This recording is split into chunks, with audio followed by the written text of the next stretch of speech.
Hey folks, Scare Bear here, and I am about to make a handful of videos, but you will not see them in order, most likely, because these are going to be scheduled upload to make sure that I can have fairly consistent content for you guys.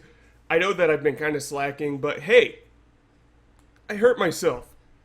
Cut me some slack, alright? I am trying to be better for you guys. Alright, I have a few reviews today. We're going to do this one video at a time. I'm sorry you're not going to be able to see them all in a row, but like I said, at least you will have something to look forward to every week. You will be able to hang out with your pal Gare Bear. That's me. So, first review I have is Wild Blue Yonder. This book was I wanted to like it so much. The story was the art was it was just in general For those of you who do not know, it is a post-apocalyptic story.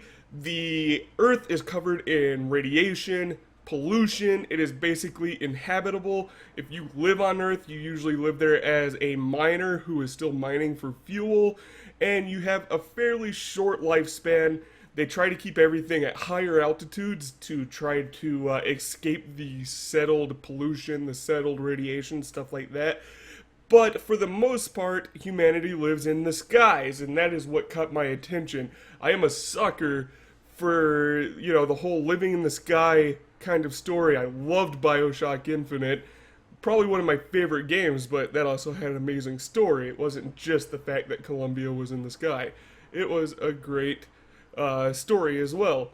So that's what drew me to this. People live on these giant ships in the sky, and our protagonist, who is named Cola, just like my kitty, she is a fighter pilot for I believe it was called the Dawn, which is the only ship that exists that runs off of solar energy. Everything else runs off of fossil fuels, hence the miners still having to live on the ground and supply fuel for these giant ships. So basically, this story involves our protagonist, Cola, and she meets a new guy that they are pretty much trading in for their crew named Tug. And there is a little bit of a love connection there. It's fairly easy to see coming. This also has a couple of plot twists that are also kind of easy to see coming. I'm trying not to spoil anything.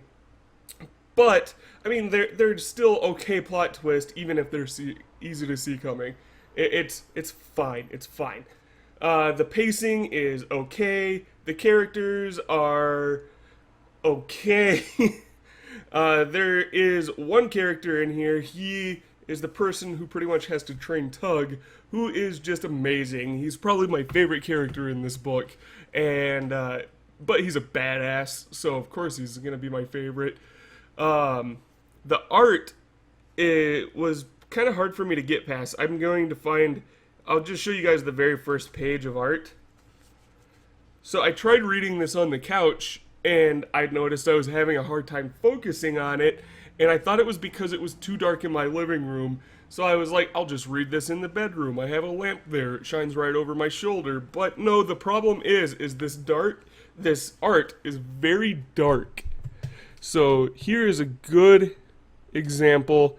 I thought maybe this was just, they're going to portray Earth dark every time that they're on the ground and not in the air. And maybe they'll portray the sky as being light as kind of like a mood setter.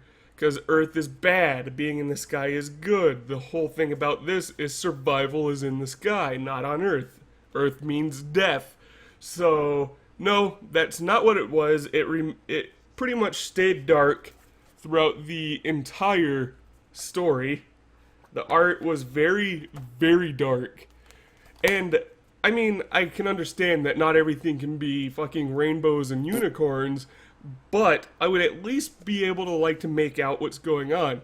There was more than one point where I found myself squinting at the pages, trying my hardest to see what is going on in this art, and that is why I like comics and graphic novels and stuff like that is because it lets you visualize without having to force yourself to visualize. It lets you see what the artist intended, lets you see what the author intended, and this made it hard. I had to kind of use my imagination for quite a few panels to see, okay, oh, okay, I think that what's going on here is a very dark dogfight.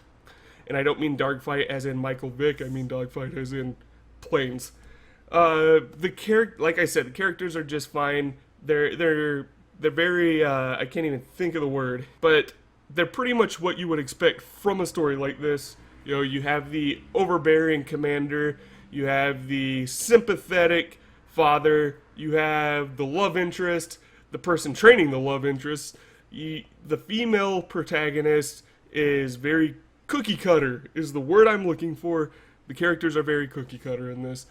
But it was still a good read. I burnt through it in probably just one night. Actually, it was just one night, because I got it in the mail and I was really excited. It is a very awesome looking hardcover. I love the orange on white with the black. Really catches the eye. It's very nice and contrasty. I wish I could say the same for the art on the inside. Damn it! So, would I recommend this for you guys? You know, I think I would still have to recommend it because it was definitely worth it. I think I picked this up for like $12. So, not too bad of a price. Kept me occupied for the night. And now I get to make this video and share it with you guys. I think I would have to recommend this. Even though it's fairly cookie cutter and you can see all of the plot devices coming from a mile away, it was a good read. Check it out. It is Wild Blue Yonder by... I'm not even going to attempt to say the first name. You know what? We'll just put like a little thing right here with all of the information. But, yeah.